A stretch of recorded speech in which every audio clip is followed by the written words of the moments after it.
पिछले वीडियो में हमने यशोधरा महाकाव्य की सखी वे मुझसे कहकर जाते कविता की कुछ व्याख्याओं पर चर्चा की। शेष व्याख्याएं निम्नवत है। जाए सिद्धि पावे वे सुख से, दुखी न हो इस जन के दुख से, उपालम दूँ मैं किस मुख से। आज अधिक वे भाते सखी वे मुझसे कहकर जाते, गए लौट भी वे आवेंगे, कुछ अपूर्व अनुभव लावेंगे, रोते प्राण उन्हें पावेंगे, पर क्या गाते गाते सखी वे मुझसे कहकर जाते। इन पंक्तियों में राष्ट्रीय कवि मैथिली शरण गुप्त ने यशोधरा की वेदना का चित्रण किया गया है।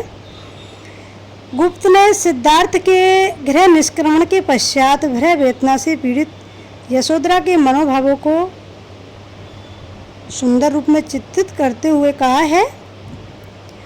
यशोधरा वेदना पूर्वक कहती है कि हे सखी, भले प्रियतम चुपचाप चले जाए और सरलता से वे अपने लक्ष्य को भी प्राप्त कर ले, परंतु वे मेरे लिए जरा भी दुखी न हो, अर्थात मेरी व्यथा से वे विचलित ना हो।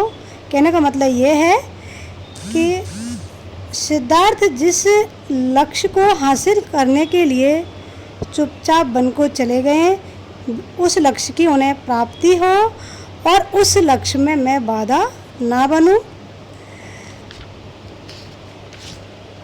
जाए सिद्धि पावे वे सुख से, यशोधरा कहती है कि जाए सिद्धि पावे वे सुख से, कि सुख पूर्वक वे सिद्धि प्राप्त करे, दुखी न हो इस जन के दुख से, दुखी न हो।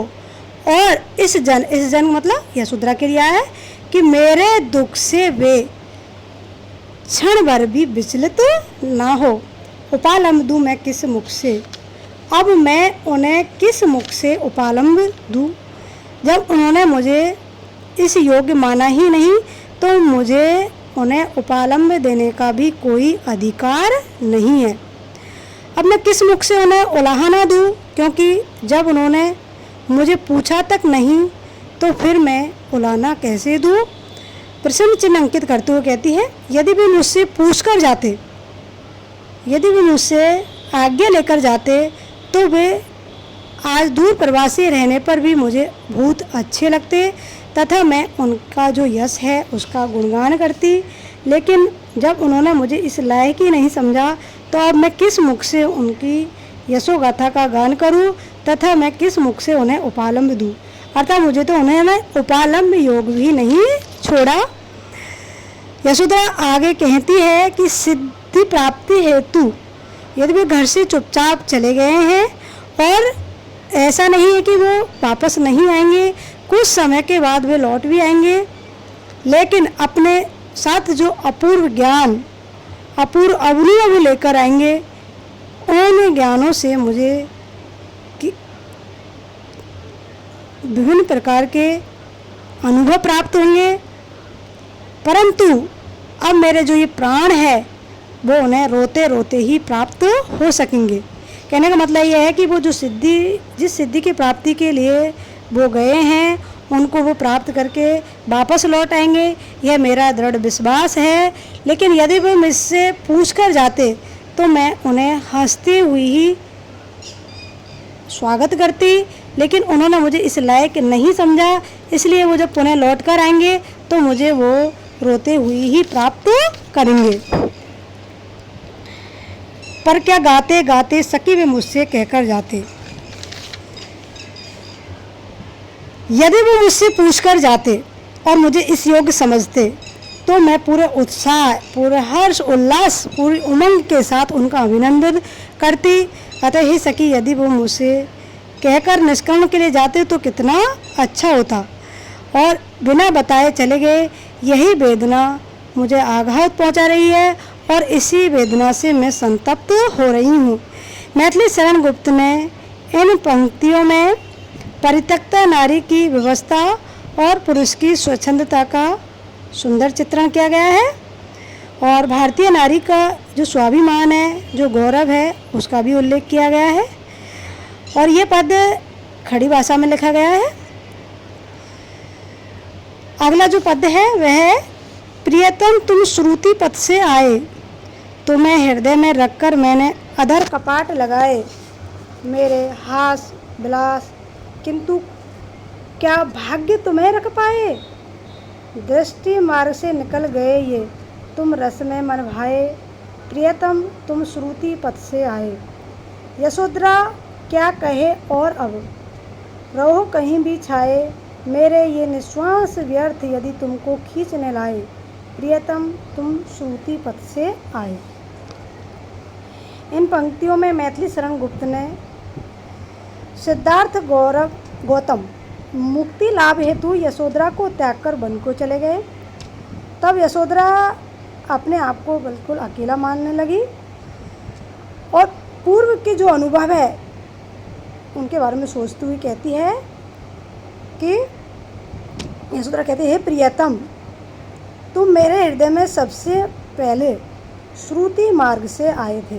अर्थात कहने का तात्पर्य यह है कि सबसे पहले मैंने तुम्हारे गुण ही सुने थे और उन गुणों पर मैं अनुरक्त हो गई थी और यही अनुरक्ति ने मेरे हृदय में तुम्हारे लिए जगह बना ली। अपने श्रवण मार्ग से तुम मेरे हृदय में उतर गए और होठ रूपी जो किवाड़ थे वो बंद कर लिए। अर्थात कहने का मतलब यह है कि मैंने तुम्हें अपने हृदय में स्थान दिया। मेरे हृदय में तुम्हारे अतिरिक्त अन्य कोई छवि अंकित नहीं है। यशोधरा पूर्व समय की स्मृतियों में डूबी हुई थी, इसलिए वो कहती है, तुम्हें हृदय में रखकर मैंने अधर कपाट लगाए। अर्थात मेरे हृदय में स्थान देकर मैंने जो अधर रूपी कपाट है वह बंद कर लिए। अर्थात कहने का मतलब है तुम्हें प्राप्त करने के बाद मेरे लिए सोचने का अन्य कोई साधन नहीं बचा। मेरे हास विलास किंतु क्या भाग्य तुम्हें रख पाए। मिलन के वे दिन कितने सुंदर थे जब हम व्यंग्य विनोद और विलासपूर्ण वार्तालाप किया करते थे। हमारे जीवन में सरसता थी, लेकिन वही सरसता आज नीरसता में परिवर्तित हो गई है। मेरे दुर्भाग्य के वे दिन मेरे दुर्भाग्य के दिन प्रारंभ हो गए हैं। हे प्रियतम, आज तुम मेरे नेत्रों के मार्ग से भी निकल गए हो। दृष्टि मार्ग, दृष्टि नेत्रों के मार्ग से निकल गए हो। दृष्टि का तात्पर्य यहाँ नेत्रों से है। रस में मन भाए, लेकिन तुम्हारे साथ मेरी जो पूर्व स्मृतियाँ है वो भी अभी भी मेरे हृदय में शेष है और मैं उन स्मृतियों के आधार पर ही जीवित हूँ। प्रियतम तुम श्रुति पथ से आए। हे प्रियतम, तुम मेरे जीवन में श्रुति मार्ग से आए। यह तुम्हारी यशोधरा अब और क्या कहे। वह तो केवल इतना ही कह सकती है कि तुम कहीं पर भी क्यों न रहो। यशोधरा क्या कहे और अब रहो कहीं भी छाए। अर्थात तुम कहीं पर भी रहो, मेरे निश्वास व्यर्थ यदि तुमको खींच न लाए। लेकिन मेरी जो निश्वास भरी वेदना है यह तुम्हें खींचकर अवश्य लेकर आएगी। अर्थात यशोधरा के कहने का तात्पर्य यह है कि उनकी जो बृहत्तप्त आय है उनकी प्रियतम के हृदय पर अवश्य प्रभाव डालेगी और वह उसी से प्रभावित होकर वे मुझसे मिलने के लिए पुनः लौट आएंगे। तुम श्रुति पथ से आए। हे प्रियतम, मेरे जीवन में तुम श्रुति पथ से आए। हृदय में प्रवेश करके मेरे जो जीवन है उसमें सरसता प्रदान की, लेकिन वही सरसता अब नीरसता में बदल गई है। तुम सिद्धि प्राप्त करने के लिए गए हो, यह तो मेरे लिए गौरव की बात है, लेकिन तुम मुझे बिना बताए चले गए, इसका ही बड़ा आघात है और इसी आघात से मैं संतप्त हूँ, पीड़ित हूँ। इसमें भारतीय नारी के पतिव्रता रूप की सुंदर अभिव्यक्ति हुई है और खड़ी बोली में लिखा गया है।